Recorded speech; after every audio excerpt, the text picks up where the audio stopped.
कि जम्मू रीजन में ऐसी वारदातें कम ही हुई हैं पास्ट में। तो इस वजह से कंसर्न है हम सब का, हाउस का, और अभी ऑनरेबल चीफ मिनिस्टर ने भी तायीद की और ये मुतालबा भी किया कि तहकीकात होगी और होनी चाहिए। और हाउस की तरफ से ये मांग की गई है क्या जो भी इसमें ऐसी वारदातों में मुलविस हैं उनको कानून के दायरे के अंदर लाया जाए। और फिर इसके साथ ही वहाँ उस इलाके के ऑनरेबल एमएलए साहब ने भी अपना बताया कि वो गए थे इसी कंसर्न को मद्देनज़र रखते हुए, इन्हीं वारदातों को ध्यान में रखते हुए as representative of the people, लेकिन वहाँ उनके साथ कुछ अनासर ने अच्छा सलूक किया नहीं, वो भी मुनासिब नहीं, जायज़ नहीं। हाउस ने उस बारे में भी अपना कंसर्न जाहिर किया। और इसके अलावा ये भी हुआ जैसा कि सीएम साहब ने कहा, एक हैरानकुन बात सामने आ गई, क्या सरकार जिनके ज़िम्मे यहाँ पूरे माशरे को संभालना है, डिप्टी सीएम को तैनात किया गया था वहाँ जाने के लिए। उन्होंने ख्वाहिश का इजहार किया, मुतल्लिका इंतज़ामिया पुलिस ऑफिसर से राबिता कायम किया, लेकिन उन्हें मना किया गया।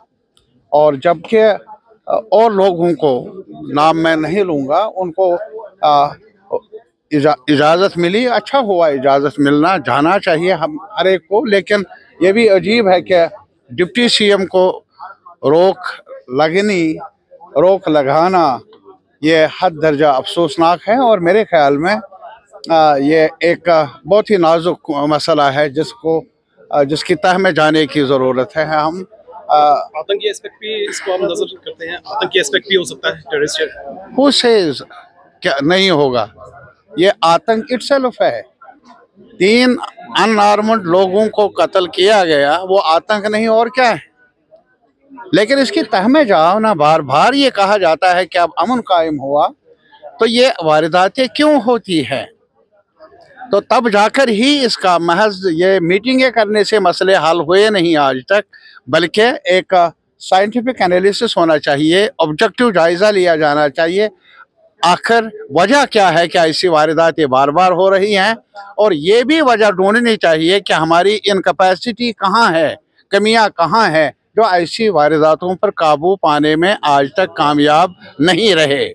तो ये हमारा कंसर्न है। ऊपर से भी आ रहा है कि जाने जो है वो लगातार जा रही है, इसका जिम्मेवार कौन है? क्या जम्मू कश्मीर सरकार है या सेंटर है, होम डिपार्टमेंट? क्यों आप यार जिम्मेदारी, मैं यहाँ जजमेंट पर नहीं बैठा हूँ, हम सब जिम्मेदार हैं। मैं एक शहरी हूँ, मेरी भी जिम्मेदारी है। और फिर अभी आपको मालूम है कि जहाँ तक लॉ एंड ऑर्डर की मशीनरी है, कानून की मशीनरी है, जिसे हम पब्लिक ऑर्डर कहते हैं, पुलिस कहते हैं, उसका दायरे अख्तियार मरकज़ी सरकार के पास है, जो अभी इलेक्टेड गवर्नमेंट है उनके दायरे से बाहर है। लेकिन फिर भी हम सब का कंसर्न है, इर्रेस्पेक्टिव ऑफ आवर एफिलिएशन। ये सवाल नहीं है कौन उधर बैठा कौन इधर बैठा, और अगर कोई वर्दी वाला पुलिस कर्मचारी है वो भी हमारा है, और अगर कोई शहरी मारा, चाहे वो इस इलाके से उस इलाके से, वो तो हमारे भाई मरे हैं, हमारे बच्चे मरे हैं। तो लाजमी तौर पर मैं आपसे भी अपील कर लूँगा, इसको सियासत की नज़र मत करो। Cutting across the political lines is the concern of the whole of our society.